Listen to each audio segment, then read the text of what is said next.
মুহাম্মদ সাল্লাল্লাহু আলাইহি সাল্লাম জীবনের শেষ মুহূর্তে যে ওসিয়ত করে গেলেন, ওসিয়তটা কি ছিল? ওসিয়তটা ছিল আসসালাত, আসসালাত, আসসালাত, নামাজ, নামাজ, নামাজ। ওয়ামা মালাকাত আইমানুকুম, তোমার অধীনস্থদের ব্যাপারে তুমি খেয়াল রেখো। নামাজের ব্যাপারে ওসিয়ত ছিল রাসূলের। আমাদের ওসিয়ত কিছু থাকবে না, আমাদের ওসিয়ত আমাদের সন্তান পরিবারের জন্য থাকবে সালাত, সালাত, সালাত। দরকার আছে কিনা বলেন? রাসূলের ওসিয়ত করে যান, রাসূলের ওসিয়ত করে যান। নিজের ওসিয়ত দিয়েন না, নিজের ওসিয়ত দিয়ে চলিয়ে আখিরাত বানাতে পারবেন না, ছেলে ভালো বানাতে পারবেন না। রাসূলের ওসিয়ত দেন, ছেলে ভালো হয়ে যাবে ইনশাআল্লাহ। বলি, যদি আপনার সন্তানকে আপনি মনে করেন আল্লাহওয়ালা বানাবেন, জান্নাতের রাস্তায় উঠাতে চান, সর্বপ্রথম হলো নিজে নামাজ পড়তে হবে। বেশি কথা নয়, রাসূল সাল্লাল্লাহু আলাইহি সাল্লামের শেষ ওসিয়ত যদি আপনার মধ্যে না থাকে, তাহলে মনে রেখে দিয়েন রাসূল ফিরত নেবেন আপনার থেকে ওসিয়ত। আমার থেকে রাসূল ওসিয়ত ফিরত নেবে, দাও আমার ওসিয়ত দিয়ে আসছিলাম তোমাদেরকে, ওসিয়ত ফিরত দাও। সর্বপ্রথম কথা হলো নিজে নামাজি হব। দ্বিতীয়ত, নামাজ পড়ার সময় নিজে যখন নামাজ পড়েন, ছেলে যে কোনো বয়সের হোক, 1 বছর পাশে বসিয়ে রাখেন, পাশে বসায় রাখেন, 1 বছর পাশে বসায় রাখেন, 2 বছর পাশে থাকুক। রাসূল সাল্লাল্লাহু আলাইহি সাল্লাম হাসান হুসাইনকে পাশে রাখতেন। রাসূল যখন নামাজের মধ্যে সেজদায় চলে যেতেন, হযরত হাসান হযরত হুসাইন তারা গিয়ে রাসূল সাল্লাল্লাহু আলাইহি সাল্লামের ঘাড় মুবারকে গিয়ে বসতো। সুবহানাল্লাহ বললেন না? কোথায় বসতো? ঘাড়ে গিয়ে বসতো, পিঠে চড়তো। রাসূল সেজদায় পড়ে যেতেন, পিঠে বসে থাকতো। দেখা যেত রাসূল ইমাম, রাসূল সাল্লাল্লাহু আলাইহি সাল্লাম ইমাম, সেজদায় চলে গেছে। রাসূল সাল্লাল্লাহু আলাইহি সাল্লামের কাঁধ মুবারকে রাসূল পিঠে গিয়ে হযরত হুসাইন রাদিয়াল্লাহু তাআলা হাসানকে বসে আছে, বসে আছেন পিঠের মধ্যে। যদি নড়ে পরে গেলে ব্যথা পেতে পারে, এর জন্য রাসূল সাল্লাল্লাহু আলাইহি সাল্লামের সেজদাও লম্বা হয়ে গেছে, সেজদা পর্যন্ত লম্বা করে ফেলতেন। সাহাবায়ে কেরাম মনে করতেন রাসূল কি সেজদা ভুলে গেছে নাকি, সেজদায় গিয়ে নামাজ ভুলে গেছে নাকি, সেজদার মধ্যে কি নামাজ ভুলে গেছে নাকি, নাকি রাসূল চলে গেছে। এত লম্বা সময় সন্তান হুসাইন হাসান যখন নেমে যেত, রাসূল সেজদা থেকে উঠতেন। সুবহানাল্লাহ বলেন না? এটা কিসের শিক্ষা? এটা হলো আপনার সন্তানকে নামাজ শিক্ষার দৌড় না, আপনাকে পাশে রাখতে হবে আপনার সন্তানকে। আপনি নামাজ পড়েন, সন্তান টেলিভিশন দেখে, হয় কি না এমন? আপনি নামাজ পড়েন, ছেলেকে ঘর থেকে বের করে দেন, এই বের হ, আমি নামাজ পড়বো। আরে বাবারে, কি নামাজি রে আপনি! সন্তান আপনার কাঁধে চড়বে, সন্তান আপনাকে ডিস্টার্ব করবে। এরপরে দেখবেন সন্তান আপনার সাথে সাথে আপনিও সেজদা দেন, সন্তান ল্যাংটা হয়ে আপনার সাথে সেজদা দেয়। কি বলেন? হ্যাঁ, আপনি বিড়ি টানে দেখেন, আপনি বিড়ি টানেন, আপনার 1 বছরের বাচ্চা বিড়ি টানে, সে দেখবেন কিছুক্ষণ পরে কোনো জিনিস যা পায় এটা টানে। তার মানে কি? বাপের লক্ষ্মী ছেলে। এটা বাপের কি ছেলে? বাপের লক্ষ্মী ছেলে এটা। আর যখন নামাজি, আপনি যখন সেজদা দেন, 1 বছরের সন্তানও দেখে দেখে সেজদা দেয়, তখন এটা আল্লাহওয়ালা ছেলে হবে, এটাই আল্লাহওয়ালা ছেলে হবে। এটাই আমাদের দায়িত্ব। কি বলেন? করা দরকার আছে কিনা বলেন? রাসূল সাল্লাল্লাহু আলাইহি সাল্লাম নিজ সন্তান জাইনাব আবুল আসেমের কন্যা উমামাকে রাসূল সাল্লাল্লাহু আলাইহি সাল্লাম কুলি নিয়ে নামাজ পড়তেন, কুলি নিয়ে নামাজ পড়তেন। জাইনাব এবং উমামাকে কুলি নিয়ে রাসূল সাল্লাল্লাহু আলাইহি সাল্লাম নামাজ পড়তেন। এই নীতি যদি আমাদের ঘরগড়ির মধ্যে আমরা চালু করে দিতে পারি, ইনশাআল্লাহ ইনশাআল্লাহ আমাদের সন্তান আমাদের থেকে নামাজ শিক্ষার প্র্যাকটিস দেখতে পারবে। দেখতে পারবে না? কি বলেন? দরকার আছে কিনা বলেন? প্রথম কথা কি বলেন তো দেখি? নিজে নামাজ পড়ব। দ্বিতীয় হলো, নামাজ যখন পড়ব আমার সন্তানগুলি আমার পাশে থাকবে, তারা যেন আমাকে দেখে দেখে নামাজ অনুসরণ করতে পারে। তৃতীয় কথা হলো, সন্তান যখন একটু বুঝের হবে, তাকে যখন বুঝানো যাবে, তখন এই সন্তানকে নিয়ে মসজিদে যাব। যখন বুঝাতে পারবো কি এটা মসজিদ, এটা কার ঘর? আল্লাহর ঘর, এখানে কথা বলবা না, আস্তে করে বসে থাকো, হ্যাঁ, আমার সাথে নামাজ পড়ো, চুপ করে বসে থাকো, দুষ্টামি করো না। এই ছেলেগুলি যখন ব্রেইনে এই কথাগুলি ঢুকে যাবে, ঢুকার মতো বয়স হবে, ছেলেগুলি নিয়ে মসজিদে আসা। কে বলেছেন? মুহাম্মদ রাসূলুল্লাহ। রাসূল সাল্লাল্লাহু আলাইহি সাল্লাম বলছেন, তোমার ছেলে যখন ডান বাম চিনে, তাকে যদি বলো ডান কোনটা, সে বলতে পারে, বাম কোনটা বলতে পারে, তাকে নামাজ শেখাও। 7 বৎসরের কথা আছে, 10 বৎসরের কথা আছে, শাসনের কথা আছে। এটা হলো যখন একটু বয়স হয়, আপনি এইভাবে নামাজের জন্য তার তার তার পেছনে লেগে যাবেন। তাকে কিভাবে শিক্ষা দেওয়া যায়?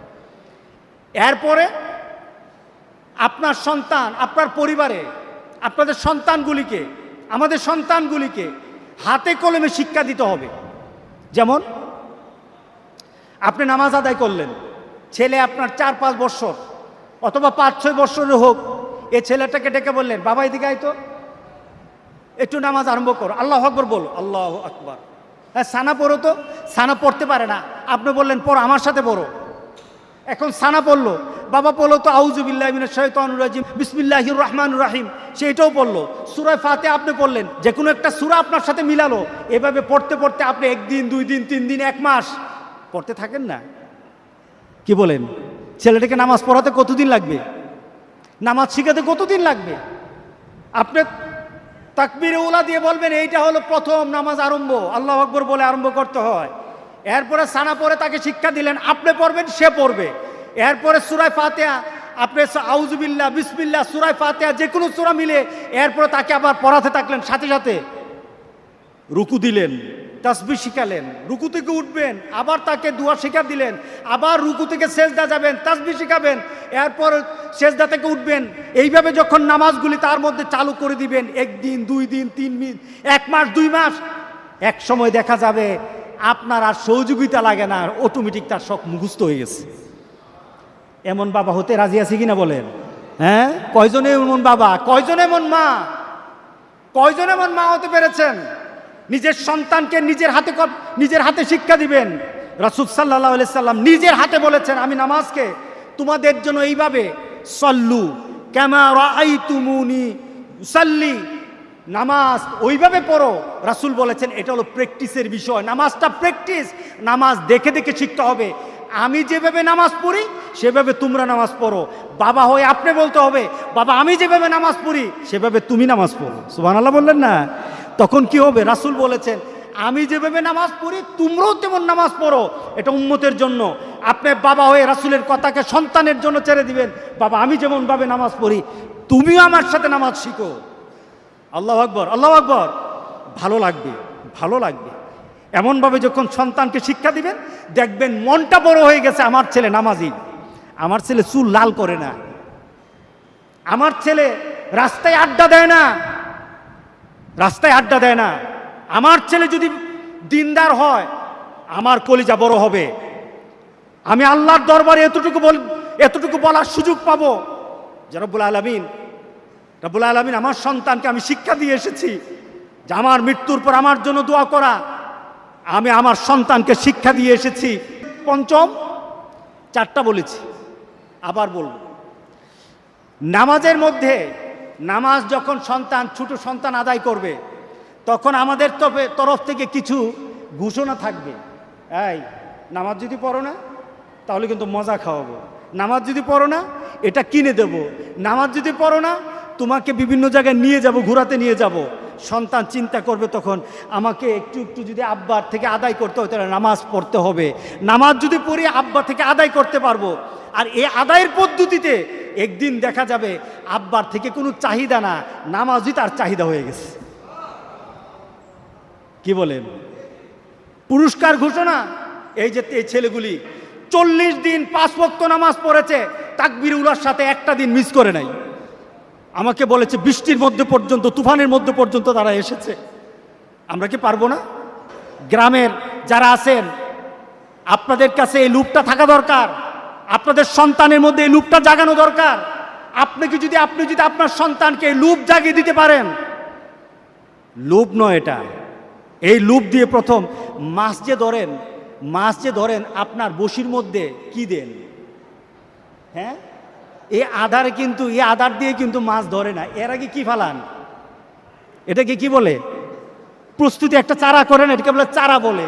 বিভিন্ন জিনিস দিয়ে একটা পরিবেশ করেন, বিভিন্ন জিনিস দিয়ে তাকে এদিকে আনেন, এরপরে সেই মাছের সেই বসির মধ্যে আপনি কি লাগান? বসি খালি দেন নাকি কি দেন? বিভিন্ন আধার দেন, দিয়ে বসে থাকেন, ধরে কি না? আর এমনি বসে থাকেন তো ধরবে না। এটা একটা প্রসেস, এটা একটা মানুষকে মুখী করা, কোনো একটা জিনিসমুখী করার জন্য একটা পদ্ধতি। আপনার সন্তানকে যদি নামাজমুখী করতে হয়, বর্তমান সমাজে মোবাইলমুখী করে ফেলছেন, এর জন্য বেশি কিছু লাগে নাই, লাগছে নাকি? মোবাইলমুখী হয়ে গেছে সব, এখন নামাজমুখী করতে হবে। মোবাইল থেকে নামাজের দিকে নিয়ে আসতে হবে আপনার সন্তানকে। আনতে গেলে কিছু খরচ পকেটের করতে হবে, করেন, দেখবেন ইনশাআল্লাহ আপনার সন্তান সবগুলো আল্লাহওয়ালা হয়ে যাবে ইনশাআল্লাহ। বলি আল্লাহ সবাইকে কবুল করুক, আমিন বলি সবাই। সুতরাং পঞ্চম হবে ছেলেদের জন্য আপনার পুরস্কারের ঘোষণা থাকবে। আমি একবার আমার ছেলেদেরকে বললাম যে আল্লাহ সুবহানাহু ওয়া তাআলার 99 নাম মুখস্থ করবা, 1000 টাকা দেব। দেখি একজন তাড়াতাড়ি মুখস্থ করে ফেলছে, তো সে তো ভাগী হয়ে গেছে, সে 1000টা নিয়ে খুশি। আমি চিন্তা করলাম যে আমি যদি বলতাম করো, হয়তো সে এত আগ্রহ নিয়ে করতো না, একটু শাসন করা লাগতো। যখন আমি বলছি 1000 টাকা, দেখি যে 3 ভাই তারা কম্পিটিশন লেগে গেছে, কে আগে পারবে, একটা কম্পিটিশন লেগে গেছে। আমি তাকিয়ে দেখলাম যে আলহামদুলিল্লাহ আল্লাহর 99 নাম মুখস্থ করার জন্য একটা ছোট্ট একটু ঘোষণা দিলাম, আমার ছেলেরা তো কম্পিটিশনে নেমে গেছে। এটাই তো করা দরকার, এটাই তো হওয়া দরকার, এটাই তো পরিবারে থাকা দরকার। নামাজ না পড়ে মরবো না, বেনামাজি হয়ে মরবো না, রাজি আছি সবাই? নিজেও না, পরিবারের সন্তানদেরকেও না। আপনার সন্তানের চুল যদি লাল হয় আজকে কেটে ফেলবেন, রাজি আছেন সবাই? আপনার সন্তানগুলি যদি নামাজ না পড়ে ধরে মসজিদে আনেন, ধরে মসজিদে নিয়ে আসেন, নামাজ পড়ান। মনে করছেন জানাজা দিয়ে বুঝি পার পেয়ে যাবেন? পার পাবেন না। সন্তানটাকে মসজিদে ঢুকান, ইনশাআল্লাহ আপনার সন্তানগুলি দেখে দেখে আপনি তৃপ্তি হয়ে যাবেন। আল্লাহ সুবহানাহু ওয়া তাআলা এই সন্তানের কারণে আপনাকে মাফ করে দেবেন। আমিন আমিন। আসসালামু আলাইকুম ওয়া রাহমাতুল্লাহি ওয়া বারাকাতুহু। Rose TV 24. Enjoy by listening to the Holy Quran.